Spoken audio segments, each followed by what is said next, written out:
처음에는 세계는 한국을 걱정했습니다. 한국은 왜 서울도 아닌 경주를 선택한 건가요? 솔직히 서울, 한국에서 에이펙 행사하는 것도 마음에 안 들어요. 경주는 객실도 없고 호텔도 없다던데 대체 무슨 생각인지. 경주에서 국제회의라고요? 호텔도 부족한데? 말이 됩니까? 영국 BBC 기자 사라 톤슨의 냉소로 이야기는 시작됩니다. 세계 언론은 한국을 걱정했습니다. 인구 25만의 작은 도시에서 에이펙 정상회의를 연다고요? 특급 호텔은 6곳뿐, 참가자는 2만 명이 넘는데 말입니다. 하지만 폐막식이 끝난 지금 각국 정상들은 귀국했습니다. 그런데 인천공항 입국장은 오히려 더 폭발했습니다. 하루 21만 명이 한국으로 몰려들었습니다. 행사는 끝났는데 사람들은 왜 더 몰려드는 걸까요? 그들은 모두 한 곳을 향했습니다. 바로 경주였습니다. 그리고 그날 미국 시사주간지 US 뉴스가 발표했습니다. 대한민국 세계 강대국 순위 6위, 프랑스는 7위였습니다. 일본은 8위였습니다. 도대체 무슨 일이 있었던 걸까요? 일주일 동안 경주를 취재했던 외신 기자는 왜 런던행 항공권을 찍고 다시 돌아왔을까요? 작은 도시 하나가 세계의 인식을 뒤바꾼 그 비밀은 무엇일까요? BBC 17년 차 국제부 기자가 목격한 충격적인 진실, 무슨 사연인지 지금 바로 들어보겠습니다. 그 전에 구독과 좋아요는 저에게 큰 힘이 됩니다. 지금 영상을 어디에서 보고 있으신가요? 댓글에 지역을 남겨주세요. 오늘도 좋은 기운이 그곳으로 갈 거예요. 안녕하십니까? 저는 사라 톰슨입니다. 영국 공영방송 국제부에서 17년째 기자로 일하고 있습니다. 런던 본사에서 이메일을 받았을 때 저는 솔직히 실망했습니다. 경주에서 아시아 태평양 정상회의가 열린다는 소식이었습니다. 담당 에디터는 일주일간 현지 취재를 지시했습니다. 하지만 제 마음은 내키지 않았습니다. 경주라는 도시에 대해 자료를 찾아봤습니다. 인구 25만 명이었습니다. 특급 호텔은 6곳에 불과했습니다. 객실을 다 합쳐도 800개가 안 됐습니다. 그런데 참가자는 2만 명이 넘는다고 했습니다. 도저히 수용할 수 없는 숫자였습니다. 저는 지난 17년간 수많은 국제 행사를 취재해 왔습니다. 프랑스 파리에서 열린 기후 정상회의도 취재했습니다. 독일에서 열린 주요국 정상회의도 다녀왔습니다. 그런 경험들이 제게 하나의 패턴을 가르쳐 줬습니다. 작은 도시에서 대형 행사를 열면 반드시 문제가 생긴다는 것이었습니다. 태국의 작은 해변 도시에서 열린 정상회의가 떠올랐습니다. 숙박시설이 부족해 참가자들이 3시간 거리의 수도까지 오가며 불평했습니다. 태국 정부는 사과 한 번 하고 끝이었습니다. 인도네시아 발리에서도 비슷한 일이 있었습니다. 호텔이 부족해 일부 대표단은 개인적으로 배를 빌렸습니다. 경주도 마찬가지일 거라고 생각했습니다. 작은 도시는 작은 도시일 뿐이었습니다. 아무리 의욕이 넘쳐도 물리적 한계는 극복할 수 없으니까요. 인천공항에 도착했을 때도 그런 생각은 변하지 않았습니다. 공항은 깨끗하고 질서정연했습니다. 하지만 그것만으로는 부족했습니다. 국제 행사는 공항 하나로 치르는 게 아니니까요. 고속열차를 타고 경주로 향했습니다. 2시간 정도 걸렸습니다. 창밖으로 산과 들이 지나갔습니다. 도시를 벗어나니 건물들이 점점 낮아졌습니다. 경주가 가까워지고 있었습니다. 역에 도착했을 때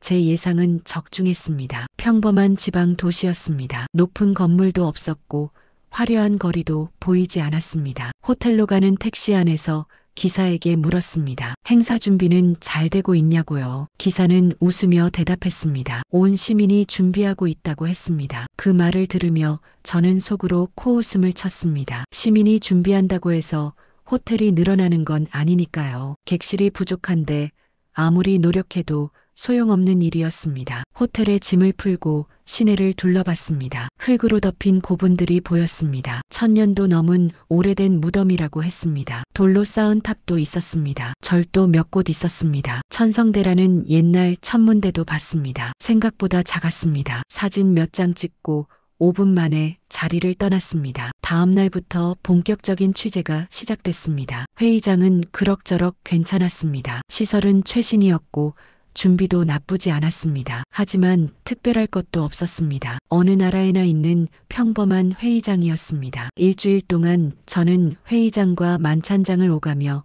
정상들의 악수를 찍었습니다. 각국 대표들의 발언을 기록했습니다. 기념 촬영을 취재했고 만찬 행사를 지켜봤습니다. 해야 할 일을 했습니다. 하지만 가슴이 뛰지는 않았습니다. 그 일주일 동안 제가 본 경주는 평범했습니다. 작은 도시였고 조용한 거리였으며 낮은 건물들이었습니다. 파리의 화려함도 없었고 런던의 웅장함도 없었습니다. 그저 옛것을 간직한 조용한 도시였습니다. 저는 동료 기자들과 저녁 식사를 하며 이야기를 나눴습니다. 프랑스에서 온 기자는 볼거리가 별로 없다고 했습니다. 일본 기자는 도시 규모가 작다고 했습니다. 모두가 비슷한 반응이었습니다. 취재는 했지만 감동은 없었다고요. 폐막식 날이 다가왔습니다. 저는 마지막 취재를 마치고 호텔로 돌아왔습니다. 짐을 쌌습니다. 이제 런던으로 돌아갈 시간이었습니다. 노트북에 기사 초안을 작성했습니다. 제목은 이렇게 정했습니다. 작은 도시의 도전, 그리고 한계라고 썼습니다. 본문에는 이렇게 적었습니다. 경주는 최선을 다했지만 규모의 한계를 극복하지 못했다고 썼습니다. 호텔이 부족했고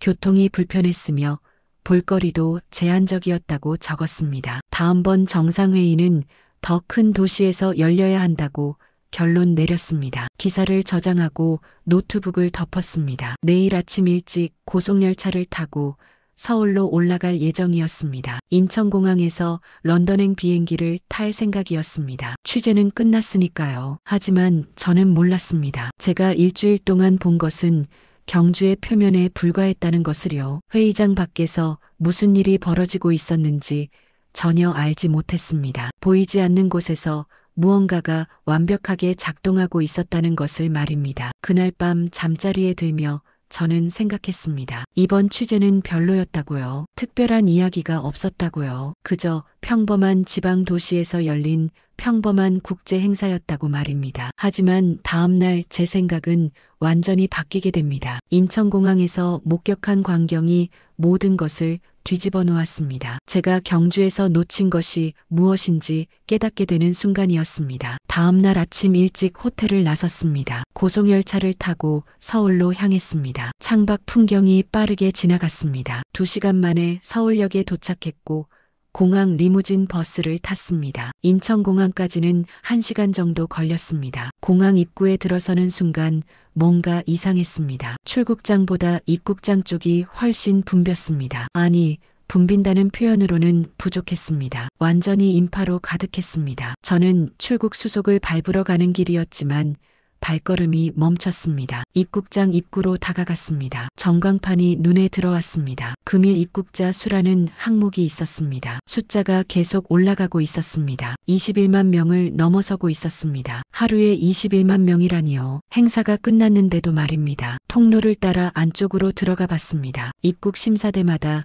긴 줄이 늘어서 있었습니다. 캐리어를 끄는 사람들이 가득했습니다. 가족 단위로 보이는 외국인들이었습니다. 젊은 커플도 있었고 중년 부부도 보였습니다. 아이 손을 잡은 부모들도 눈에 띄었습니다. 한 무리가 지나가며 웃고 있었습니다. 유럽 사람들로 보였습니다. 여행 가방에는 여러 나라 스티커가 붙어 있었습니다. 그들은 들뜬 표정이었습니다. 마치 오랫동안 기다려온 여행을 시작하는 것처럼 보였습니다. 저는 안내 데스크 직원에게 다가갔습니다. 왜 이렇게 입국자가 많은지 물었습니다. 직원은 미소를 지으며 대답했습니다. 정상회의 소식을 듣고 한국에 관심을 가진 사람들이 몰려오고 있다고 했습니다. 폐막 이후 오히려 더 증가했다는 설명이었습니다. 이해할 수 없었습니다. 저는 일주일 동안 경주에 있었습니다. 평범한 도시였습니다. 특별할 게 없었습니다. 그런데 왜 이 많은 사람들이 지금 한국으로 오는 걸까요? 그것도 행사가 끝난 뒤에 말입니다. 발길을 돌려 출국장으로 향했습니다. 수속 카운터에서 런던행 항공권을 꺼냈습니다. 직원에게 건네려는 순간 손이 멈췄습니다. 고개를 돌려 다시 입국장 쪽을 바라봤습니다. 여전히 사람들이 밀려들고 있었습니다. 제 안에서 기자의 본능이 작동했습니다. 뭔가 놓쳤습니다. 분명히 놓쳤습니다. 일주일 동안 경주에서 제가 본 것은 회의장과 만찬장 뿐이었습니다. 정작 도시가 어떻게 움직이는지는 보지 못했습니다. 사람들이 무엇을 경험했는지도 알지 못했습니다. 카운터 직원이 물었습니다. 탑승 수속을 하시겠느냐고요. 저는 고개를 저었습니다. 항공권을 다시 가방에 넣었습니다. 고속열차 시간표를 검색했습니다. 경주행 열차가 1시간 뒤에 있었습니다. 공항 지하로 내려갔습니다. 고속철도 탑승권을 끊었습니다. 경주까지 가는 표였습니다. 손에 쥔 표를 보며 생각했습니다. 내가 지금 뭘 하는 거지? 방금까지 거기 있었는데 왜 다시 가는 거지? 하지만 확신이 들었습니다. 답은 경주에 있었습니다. 저 많은 사람들이 향하는 곳에 분명 이유가 있었습니다. 제가 보지 못한 무언가가 그곳에 남아 있었습니다. 열차에 올랐습니다. 창가 자리에 앉았습니다. 서울을 벗어나자 도시 풍경이 점점 멀어졌습니다. 노트북을 꺼내 지난 일주일간의 취재 노트를 다시 펼쳤습니다. 회의장 일정, 정상들의 발언, 만찬 메뉴까지 빼곡히 적혀 있었습니다. 그런데 정작 도시에 대한 기록은 거의 없었습니다. 거리 풍경, 시민들의 모습, 도시가 어떻게 움직이는지에 대한 관찰이 전혀 없었습니다. 저는 회의장 앞만 들여다봤던 겁니다. 정작 중요한 것은 밖에서 일어나고 있었는데 말입니다. 런던 본사에 메시지를 보냈습니다. 귀국을 하루 연기한다고 적었습니다. 경주에서 후속 취재를 진행하겠다는 내용이었습니다. 답장은 금방 왔습니다. 승인한다는 한 줄이었습니다. 열차는 남쪽으로 달렸습니다. 해가 서쪽으로 기울고 있었습니다. 창밖으로 들판이 보였고 작은 마을들이 지나갔습니다. 산들이 어둠 속으로 잠기고 있었습니다. 경주가 가까워지고 있었습니다. 제 마음속에는 의문이 가득했습니다. 21만 명이 입국한 이유가 뭘까? 그들은 경주에서 무엇을 보려는 걸까? 제가 일주일 동안 놓친 것은 대체 뭘까? 답을 찾고 싶었습니다. 이번엔 제대로 보고 싶었습니다. 2시간이 지났습니다. 열차가 속도를 줄였습니다. 경주역이라는 안내 방송이 나왔습니다. 플랫폼에 내렸습니다. 저녁 공기가 따뜻했습니다. 역 건물을 나서며 저는 다짐했습니다. 이번엔 회의장이 아니라 도시를 보겠다고 말입니다. 다음 날 아침 일찍 호텔을 나섰습니다. 고속열차를 타고 서울로 향했습니다. 창밖 풍경이 빠르게 지나갔습니다. 2시간 만에 서울역에 도착했고 공항 리무진 버스를 탔습니다. 인천공항까지는 1시간 정도 걸렸습니다. 공항 입구에 들어서는 순간 뭔가 이상했습니다. 출국장보다 입국장 쪽이 훨씬 붐볐습니다. 아니, 붐빈다는 표현으로는 부족했습니다. 완전히 인파로 가득했습니다. 저는 출국 수속을 밟으러 가는 길이었지만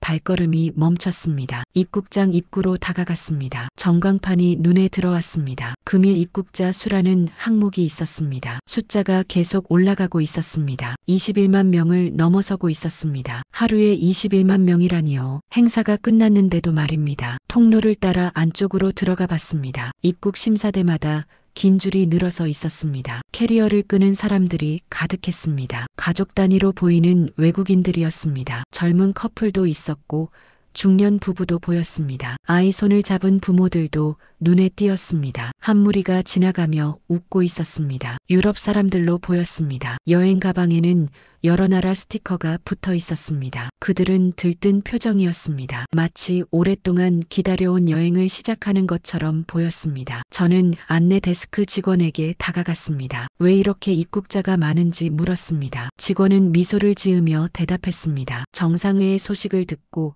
한국에 관심을 가진 사람들이 몰려오고 있다고 했습니다. 폐막 이후 오히려 더 증가했다는 설명이었습니다. 이해할 수 없었습니다. 저는 일주일 동안 경주에 있었습니다. 평범한 도시였습니다. 특별할 게 없었습니다. 그런데 왜 이 많은 사람들이 지금 한국으로 오는 걸까요? 그것도 행사가 끝난 뒤에 말입니다. 발길을 돌려 출국장으로 향했습니다. 수속 카운터에서 런던행 항공권을 꺼냈습니다. 직원에게 건네려는 순간 손이 멈췄습니다. 고개를 돌려 다시 입국장 쪽을 바라봤습니다. 여전히 사람들이 밀려들고 있었습니다. 제 안에서 기자의 본능이 작동했습니다. 뭔가 놓쳤습니다. 분명히 놓쳤습니다. 일주일 동안 경주에서 제가 본 것은 회의장과 만찬장뿐이었습니다. 정작 도시가 어떻게 움직이는지는 보지 못했습니다. 사람들이 무엇을 경험했는지도 알지 못했습니다. 카운터 직원이 물었습니다. 탑승 수속을 하시겠느냐고요. 저는 고개를 저었습니다. 항공권을 다시 가방에 넣었습니다. 고속열차 시간표를 검색했습니다. 경주행 열차가 1시간 뒤에 있었습니다. 공항 지하로 내려갔습니다. 고속철도 탑승권을 끊었습니다. 경주까지 가는 표였습니다. 손에 쥔 표를 보며 생각했습니다. 내가 지금 뭘 하는 거지? 방금까지 거기 있었는데 왜 다시 가는 거지? 하지만 확신이 들었습니다. 답은 경주에 있었습니다. 저 많은 사람들이 향하는 곳에 분명 이유가 있었습니다. 제가 보지 못한 무언가가 그곳에 남아 있었습니다. 열차에 올랐습니다. 창가 자리에 앉았습니다. 서울을 벗어나자 도시 풍경이 점점 멀어졌습니다. 노트북을 꺼내 지난 일주일간의 취재 노트를 다시 펼쳤습니다. 회의장 일정, 정상들의 발언, 만찬 메뉴까지 빼곡히 적혀 있었습니다. 그런데 정작 도시에 대한 기록은 거의 없었습니다. 거리 풍경, 시민들의 모습, 도시가 어떻게 움직이는지에 대한 관찰이 전혀 없었습니다. 저는 회의장 앞만 들여다봤던 겁니다. 정작 중요한 것은 밖에서 일어나고 있었는데 말입니다. 런던 본사에 메시지를 보냈습니다. 귀국을 하루 연기한다고 적었습니다. 경주에서 후속 취재를 진행하겠다는 내용이었습니다. 답장은 금방 왔습니다. 승인한다는 한 줄이었습니다. 열차는 남쪽으로 달렸습니다. 해가 서쪽으로 기울고 있었습니다. 창밖으로 들판이 보였고 작은 마을들이 지나갔습니다. 산들이 어둠 속으로 잠기고 있었습니다. 경주가 가까워지고 있었습니다. 제 마음속에는 의문이 가득했습니다.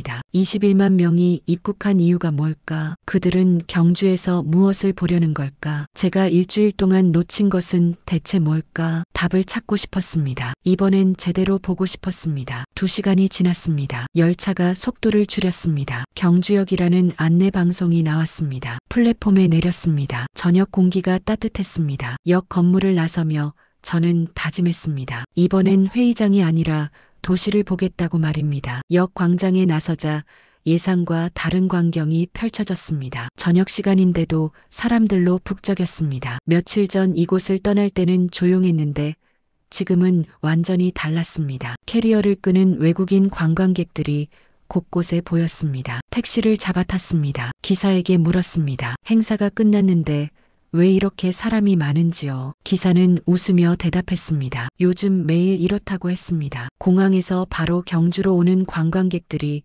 줄을 잇는다고 했습니다. 시내로 들어서자 거리 곳곳에 조명이 환했습니다. 가로등이 밝게 켜져 있었고 상점마다 불이 들어와 있었습니다. 편의점 앞에는 사람들이 모여 있었습니다. 대부분 외국인들이었습니다. 그들은 무언가를 사고 기념사진을 찍고 있었습니다. 호텔에 짐을 풀고 거리로 나왔습니다. 제대로 보고 싶었습니다. 이번엔 회의장 일정에 쫓기지 않았습니다. 천천히 걸으며 도시를 관찰할 수 있었습니다. 첫 번째로 눈에 들어온 것은 안내판이었습니다. 골목 입구마다 표지판이 서 있었습니다. 영어로 쓰여 있었고 중국어와 일본어도 함께 적혀 있었습니다. 관광 명소까지의 거리와 방향이 친절하게 표시돼 있었습니다. 편의점 앞을 지나갔습니다. 유럽에서 온 듯한 젊은이 몇 명이 비닐봉지를 들고 웃고 있었습니다. 안에는 컵라면과 음료수가 들어 있었습니다. 한 명이 봉지를 들어 올리며 친구에게 보여주고 있었습니다. 마치 귀한 선물처럼 다루는 모습이었습니다. 조금 더 걸어가니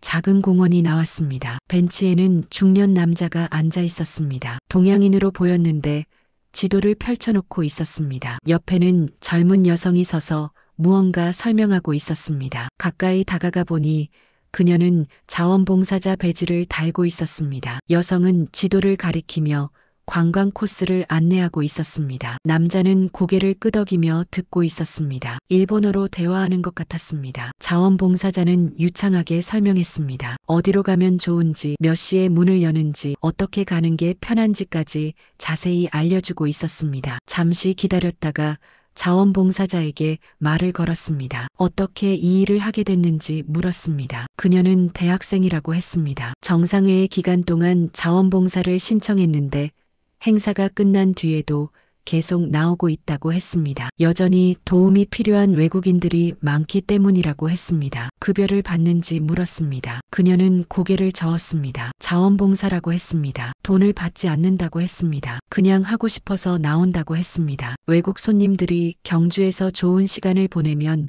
그것만으로 기쁘다고 했습니다. 놀라웠습니다. 행사는 끝났는데 자원봉사자들은 여전히 거리에 남아 있었습니다. 급여도 없이 자발적으로 나와서 외국인들을 돕고 있었습니다. 런던에서는 상상할 수 없는 일이었습니다. 계속 걸었습니다. 큰 거리로 나오니 관광 안내소가 보였습니다. 밤 9시가 넘었는데도 불이 환하게 켜져 있었습니다. 안으로 들어가 봤습니다. 직원 2명이 책상에 앉아 있었고 외국인 관광객 서너 명이 상담을 받고 있었습니다. 한쪽 벽면에는 지도가 크게 붙어 있었습니다. 관광 명소마다 스티커가 붙어 있었고 추천 코스가 색깔별로 표시돼 있었습니다. 팸플릿도 여러 종류가 비치돼 있었습니다. 모두 여러 나라 언어로 만들어져 있었습니다. 직원에게 물었습니다. 원래 이렇게 늦게까지 운영하는지요? 직원은 최근에 시간을 연장했다고 했습니다. 정상회의 이후 외국인 방문객이 급증해서 대응하고 있다고 했습니다. 밤 11시까지 문을 연다고 했습니다. 밖으로 나와 다시 걷기 시작했습니다. 골목을 돌아 주택가로 들어섰습니다. 조용한 동네였는데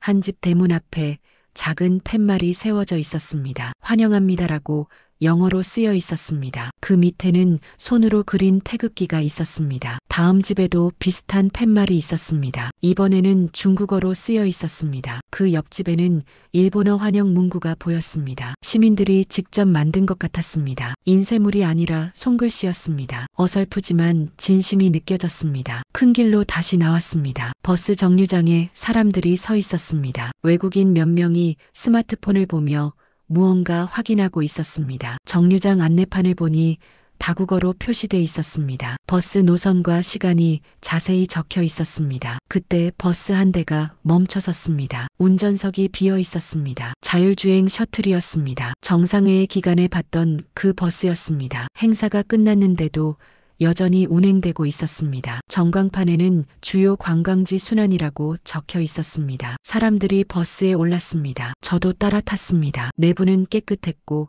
좌석마다 안내 책자가 놓여 있었습니다. 버스가 출발했습니다. 조용히 미끄러지듯 움직였습니다. 창밖으로 경주의 밤거리가 지나갔습니다. 그때 깨달았습니다. 이 도시는 멈추지 않았습니다. 행사는 끝났지만 준비했던 모든 것이 계속 작동하고 있었습니다. 자원봉사자들도 안내소도 셔틀버스도 모두 그대로였습니다. 이건 일시적인 이벤트가 아니었습니다. 시스템이었습니다. 호텔로 돌아와 노트북을 열었습니다. 새로운 메모를 작성하기 시작했습니다. 자원봉사자, 다국어 안내판, 밤늦게까지 운영되는 관광 안내소, 여전히 달리는 자율주행 셔틀을 적었습니다. 마지막 줄에 이렇게 썼습니다. 경주는 끝나지 않았다고 말입니다. 역 광장에 나서자 예상과 다른 광경이 펼쳐졌습니다. 저녁인데도 사람들로 북적였습니다. 며칠 전 이곳을 떠날 때는 조용했는데 지금은 완전히 달랐습니다. 캐리어를 끄는 외국인들이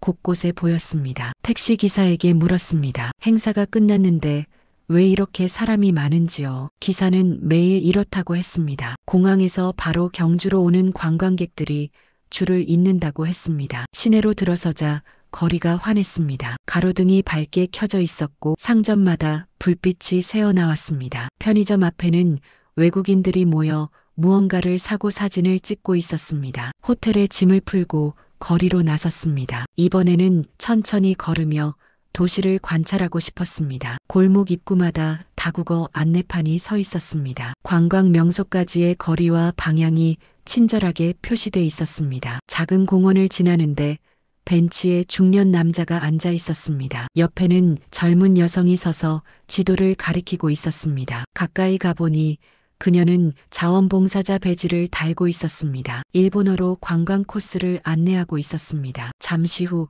그녀에게 말을 걸었습니다. 대학생이라고 했습니다. 정상회의 때 자원봉사를 시작했는데 행사가 끝난 뒤에도 계속 나온다고 했습니다. 급여는 없다고 했습니다. 그냥 외국 손님들이 경주에서 좋은 시간을 보내면 그것만으로 기쁘다고 했습니다. 큰 길로 나오니 관광 안내소가 보였습니다. 밤 9시가 넘었는데도 불이 환하게 켜져 있었습니다. 안으로 들어가니 직원들이 여전히 외국인들을 상담하고 있었습니다. 원래 이렇게 늦게까지 운영하는지 물었더니 최근에 시간을 연장했다고 했습니다. 밤 11시까지 문을 연다고 했습니다. 주택가 골목을 걷다가 한 집 대문 앞에서 멈췄습니다. 작은 팻말이 세워져 있었습니다. 환영합니다라고 영어로 쓰여 있었고 밑에는 손으로 그린 태극기가 있었습니다. 다음 집에는 중국어로, 그 옆집에는 일본어로 환영 문구가 적혀 있었습니다. 시민들이 직접 만든 것 같았습니다. 버스 정류장에서 자율주행 셔틀을 봤습니다. 정상회의 때 운행하던 그 버스였습니다. 행사가 끝났는데도 여전히 관광지를 순환하고 있었습니다. 사람들이 편하게 타고 내렸습니다. 그때 깨달았습니다. 이 도시는 멈추지 않았습니다. 행사는 끝났지만 준비했던 모든 것이 계속 작동하고 있었습니다. 이건 일시적인 이벤트가 아니었습니다. 시스템이었습니다. 호텔로 돌아와 노트를 정리했습니다. 자원봉사자, 다국어 안내판, 늦게까지 운영되는 관광 안내소, 여전히 달리는 셔틀버스를 적었습니다. 마지막 줄에 이렇게 썼습니다. 경주는 끝나지 않았다고 말입니다. 다음 날 아침 호텔 로비에서 우연히 한 장면을 목격했습니다. 프랑스 사람으로 보이는 중년 남자가 프런트 직원과 이야기하고 있었습니다. 그는 감사하다는 말을 계속 반복했습니다. 어젯밤 길을 잃었는데 한국인 자원봉사자가 구해줬다는 내용이었습니다. 관심이 생겼습니다. 그에게 다가가 이야기를 들었습니다. 남자는 파리에서 온 기업인이었습니다. 저녁 식사 후 산책을 나갔다가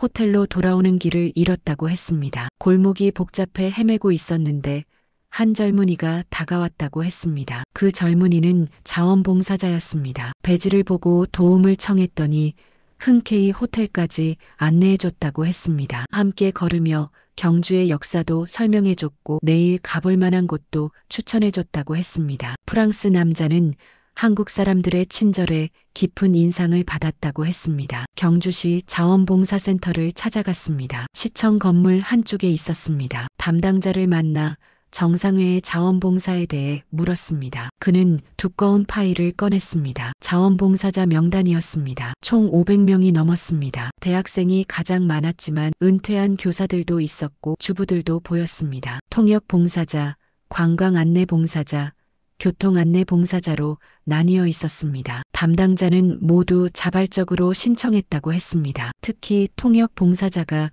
인상적이었습니다. 영어는 물론이고 중국어, 일본어, 프랑스어, 독일어까지 다양했습니다. 한 명은 스페인어 통역을 맡았고 또 한 명은 아랍어를 담당했습니다. 전국에서 모였다고 했습니다. 서울에서 온 사람도 있었고 부산에서 온 사람도 있었습니다. 급여를 물었습니다. 담당자는 고개를 저었습니다. 자원봉사라고 했습니다. 교통비 정도만 지원했다고 했습니다. 그런데도 일주일 내내 성실하게 나왔다고 했습니다. 새벽부터 밤늦게까지 거리에서 외국인들을 도왔다고 했습니다. 한 명의 이야기가 특히 기억에 남았습니다. 70대 할머니였습니다. 은퇴한 영어 교사였는데 정상회의 소식을 듣고 자원봉사를 신청했다고 합니다. 일주일 동안 역 앞에서 외국인들에게 길을 안내했다고 합니다. 다리가 불편해 오래 서 있기 힘든데도 매일 나왔다고 합니다. 담당자는 그 할머니가 남긴 말을 들려줬습니다. 나라 행사니까 당연히 도와야 한다고 했답니다. 우리나라를 찾아온 외국 손님들에게 좋은 기억을 남겨주고 싶다고 했답니다. 그게 국민의 도리라고 생각한다고 했답니다. 가슴이 뭉클했습니다. 500명이 넘는 사람들이 급여도 없이 일주일을 바쳤습니다. 나라를 위해서였습니다. 외국 손님들을 위해서였습니다. 런던에서는 상상할 수 없는 일이었습니다. 센터를 나서며 생각했습니다. 경주의 성공은 시설이나 예산 때문이 아니었습니다. 500명의 보이지 않는 손들이 있었기 때문이었습니다. 그들이 거리 곳곳에서 외국인들을 도왔고 따뜻하게 맞이했습니다. 그것이 진짜 힘이었습니다. 역 광장에 나서자 예상과 다른 광경이 펼쳐졌습니다. 저녁인데도 사람들로 북적였습니다. 며칠 전 이곳을 떠날 때는 조용했는데 지금은 완전히 달랐습니다. 캐리어를 끄는 외국인들이 곳곳에 보였습니다. 택시기사에게 물었습니다. 행사가 끝났는데 왜 이렇게 사람이 많은지요? 기사는 매일 이렇다고 했습니다. 공항에서 바로 경주로 오는 관광객들이 줄을 잇는다고 했습니다. 시내로 들어서자 거리가 환했습니다. 가로등이 밝게 켜져 있었고 상점마다 불빛이 새어나왔습니다. 편의점 앞에는 외국인들이 모여 무언가를 사고 사진을 찍고 있었습니다. 호텔에 짐을 풀고 거리로 나섰습니다. 이번에는 천천히 걸으며 도시를 관찰하고 싶었습니다. 골목 입구마다 다국어 안내판이 서 있었습니다. 관광 명소까지의 거리와 방향이 친절하게 표시돼 있었습니다. 작은 공원을 지나는데 벤치에 중년 남자가 앉아 있었습니다. 옆에는 젊은 여성이 서서 지도를 가리키고 있었습니다. 가까이 가보니 그녀는 자원봉사자 배지를 달고 있었습니다. 일본어로 관광 코스를 안내하고 있었습니다. 잠시 후 그녀에게 말을 걸었습니다. 대학생이라고 했습니다. 정상회의 때 자원봉사를 시작했는데 행사가 끝난 뒤에도 계속 나온다고 했습니다. 급여는 없다고 했습니다. 그냥 외국 손님들이 경주에서 좋은 시간을 보내면 그것만으로 기쁘다고 했습니다. 큰 길로 나오니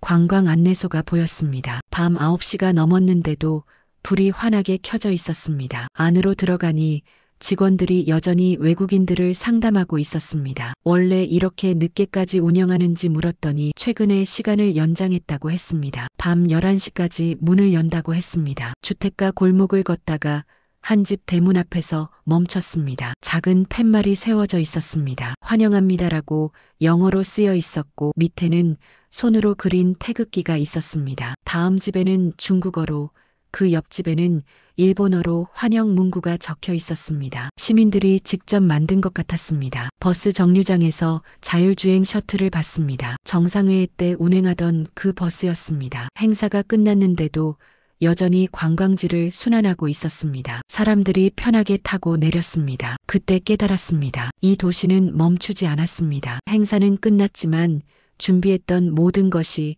계속 작동하고 있었습니다. 이건 일시적인 이벤트가 아니었습니다. 시스템이었습니다. 호텔로 돌아와 노트를 정리했습니다. 자원봉사자, 다국어 안내판, 늦게까지 운영되는 관광 안내소, 여전히 달리는 셔틀버스를 적었습니다. 마지막 줄에 이렇게 썼습니다. 경주는 끝나지 않았다고 말입니다. 다음 날 아침 호텔 로비에서 우연히 한 장면을 목격했습니다. 프랑스 사람으로 보이는 중년 남자가 프런트 직원과 이야기하고 있었습니다. 그는 감사하다는 말을 계속 반복했습니다. 어젯밤 길을 잃었는데 한국인 자원봉사자가 구해줬다는 내용이었습니다. 관심이 생겼습니다. 그에게 다가가 이야기를 들었습니다. 남자는 파리에서 온 기업인이었습니다. 저녁 식사 후 산책을 나갔다가 호텔로 돌아오는 길을 잃었다고 했습니다. 골목이 복잡해 헤매고 있었는데 한 젊은이가 다가왔다고 했습니다. 그 젊은이는 자원봉사자였습니다. 배지를 보고 도움을 청했더니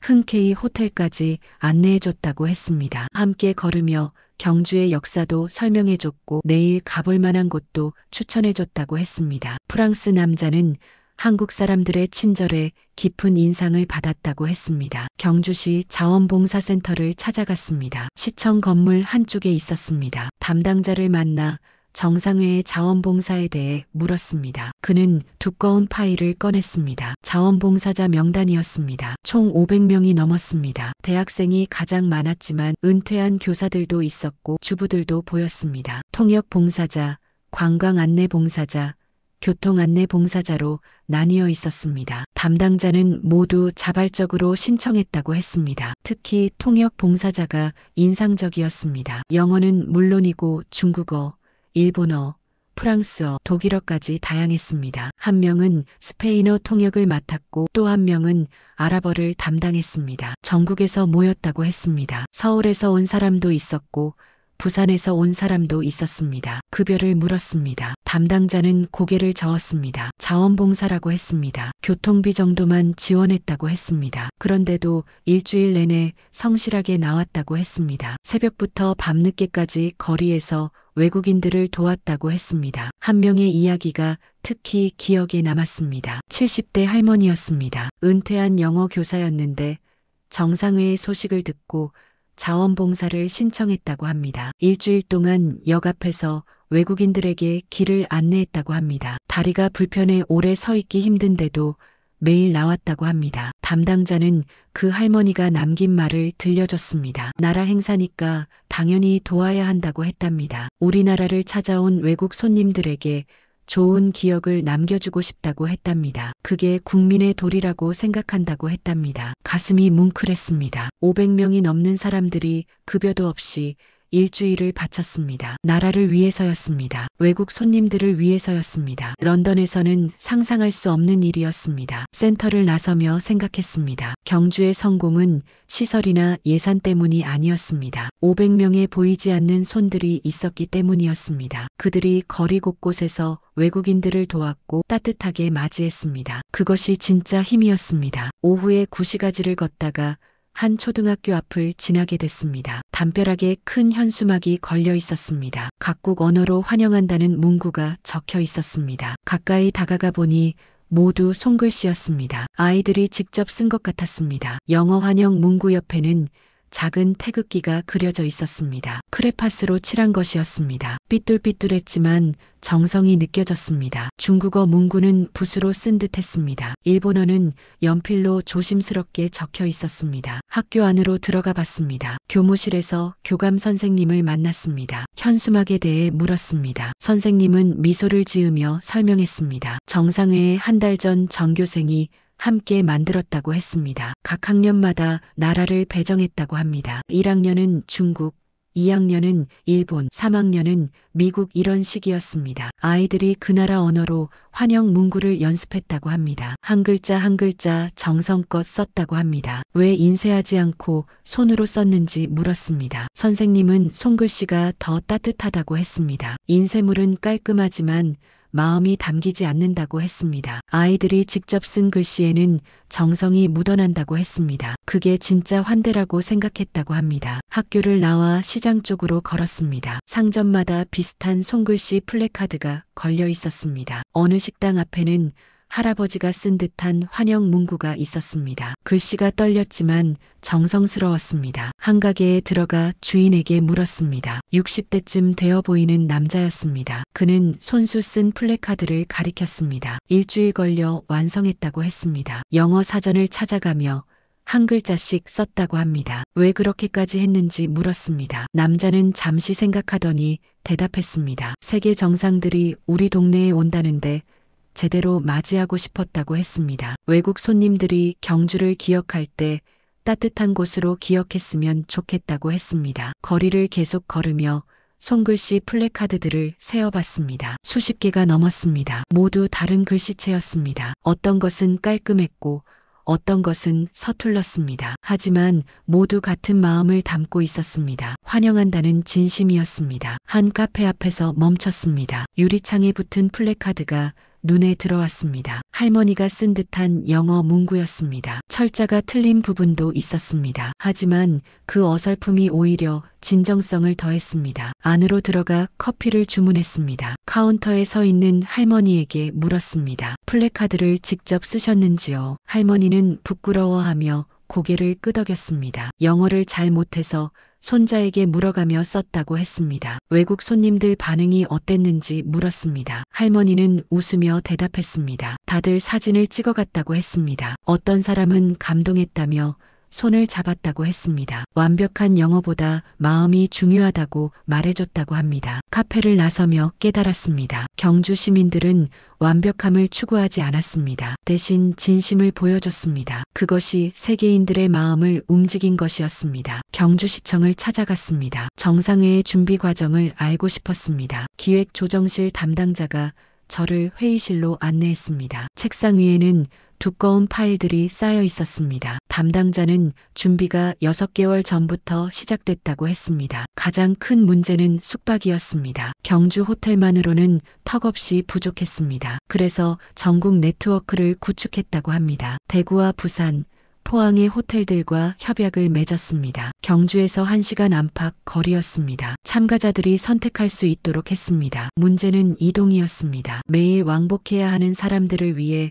특별 교통체계를 만들었습니다. 고속도로 심야 전용 차선을 운영했습니다. 경찰이 협조했고 도로공사도 함께했습니다. 30분마다 무료 셔틀이 출발했습니다. 20대가 넘는 버스가 투입됐습니다. 새벽 5시부터 밤 12시까지 운행했습니다. 의료 문제도 준비했습니다. 외국인들이 갑자기 아플 경우를 대비해야 했습니다. 전국 26개 병원과 연결된 다국어 핫라인을 만들었습니다. 24시간 운영했고 통역사가 상주했습니다. 담당자는 파일 하나를 꺼냈습니다. 응급상황 대응 매뉴얼이었습니다. 100페이지가 넘었습니다. 모든 경우의 수를 준비했다고 합니다. 실제로 행사 기간 중 응급 환자가 3명 발생했습니다. 모두 30분 안에 병원으로 이송됐고 완벽하게 치료받았습니다. 감탄했습니다. 6개월이라는 시간 동안 경주만이 아니라 전국이 움직였습니다. 대구와 부산이 숙박을 나눴고 포항이 교통을 도왔습니다. 전국 병원들이 의료 지원을 약속했습니다. 경찰이 도로를 관리했고 자원봉사자들이 거리를 지켰습니다. 담당자는 마지막으로 말했습니다. 이건 경주만의 행사가 아니었다고 했습니다. 대한민국 전체가 함께한 일이었다고 했습니다. 그래서 성공할 수 있었다고 했습니다. 호텔 로비에서 독일 가족을 만났습니다. 부부와 10살쯤 되어 보이는 아이였습니다. 그들은 내일 귀국한다며 짐을 정리하고 있었습니다. 경주 여행이 어땠는지 물었습니다. 남편이 이야기를 시작했습니다. 이틀 전 저녁 일이었다고 합니다. 식당에서 저녁을 먹고 산책을 나갔는데 길을 잃었다고 합니다. 골목이 복잡해 호텔로 돌아가는 길을 찾지 못했습니다. 밤 10시가 넘었고 아이도 지쳐 있었습니다. 택시를 잡았습니다. 기사에게 호텔 이름을 보여줬습니다. 기사는 고개를 끄덕이며 출발했습니다. 그런데 미터기를 켜지 않았습니다. 남편이 손짓으로 미터기를 가리켰지만 기사는 웃으며 손을 저었습니다. 호텔에 도착했습니다. 얼마냐고 물었지만 기사는 돈을 받지 않았습니다. 대신 종이에 무언가를 적어줬습니다. 내일 아침 가볼 만한 곳들이었습니다. 맛있는 식당 위치도 그려졌습니다. 남편은 당황했습니다. 왜 돈을 받지 않는지 이해할 수 없었습니다. 기사는 서툰 영어로 말했다고 합니다. 손님이 아니라 친구라고 했습니다. 친구는 어려울 때 돕는 거라고 했습니다. 다음 날 아침 기사가 추천한 식당에 갔습니다. 정말 맛있었습니다. 그 식당 주인도 친절했습니다. 아이에게 사탕을 주며 웃어줬습니다. 관광지에서도 시민들이 먼저 다가와 사진을 찍어줬습니다. 부인이 말했습니다. 독일에서는 상상할 수 없는 일이라고 했습니다. 택시기사가 돈을 안 받다니요. 게다가 관광 정보까지 알려주다니요. 한국 사람들은 정말 특별하다고 했습니다. 남편은 그날 밤 일을 소셜미디어에 올렸다고 합니다. 사진과 함께 자세히 적었습니다. 댓글이 수백 개 달렸습니다. 대부분 감동했다는 내용이었습니다. 한국에 가고 싶다는 사람들도 많았습니다. 아이도 한마디 거들었습니다. 한국 아저씨가 준 사탕이 제일 맛있었다고 했습니다. 다음에 또 오고 싶다고 했습니다. 독일 가족과 헤어지며 생각했습니다. 택시기사 한 명의 친절이 한 가족의 인생을 바꿨습니다. 그 이야기가 소셜미디어로 퍼지며 수백 명의 마음을 움직였습니다. 작은 친절 하나가 세상을 변화시키고 있었습니다. 일주일 뒤 런던으로 돌아왔습니다. 본사 사무실에 앉아 리포트를 작성했습니다. 제목을 정했습니다. 작은 도시가 세계를 감동시킨 방법이라고 적었습니다. 본문에는 제가 목격한 모든 것을 담았습니다. 500명의 자원봉사자들, 시민들이 쓴 손글씨 플래카드, 6개월간의 전국 협력체계, 택시기사의 작은 친절까지 빠짐없이 기록했습니다. 마지막 문단을 적었습니다. 경주의 성공은 화려한 건물이나 최신 시설 때문이 아니었다고 썼습니다. 사람들의 진심 때문이었다고 적었습니다. 보이지 않는 곳에서 묵묵히 움직인 수천 명의 손길이 기적을 만들었다고 결론 내렸습니다. 편집장에게 파일을 보냈습니다. 1시간 뒤 답장이 왔습니다. 메인 뉴스로 송출하겠다는 내용이었습니다. 그날 저녁 제 리포트가 방송됐습니다. 반응은 폭발적이었습니다. 방송 직후 시청자 게시판에 댓글이 쏟아졌습니다. 프랑스에서는 우리도 배워야 한다는 반응이었습니다. 독일에서는 진짜 선진국이 무엇인지 보여줬다는 평가가 나왔습니다. 일본 시청자들은 한국을 다시 보게 됐다고 썼습니다. 며칠 뒤 미국 시사주간지에서 발표가 있었습니다. 세계 강대국 순위였습니다. 대한민국이 6위를 차지했습니다. 프랑스는 7위로 밀렸고 일본은 8위였습니다. 순위 상승 이유를 분석한 기사를 읽었습니다. 경주 정상회의 이후 한국에 대한 인식이 급격히 개선됐다고 했습니다. 신뢰할 수 있는 나라 항목에서 23% 상승했고 방문하고 싶은 나라 항목에서는 41%나 올랐다고 합니다. 책상 서랍을 열었습니다. 경주에서 받은 감사 편지가 보였습니다. 한국의 힘은 높은 건물에 있지 않았습니다. 넓은 도로에 있지도 않았습니다. 사람들의 마음속에 있었습니다. 자원봉사자들의 헌신,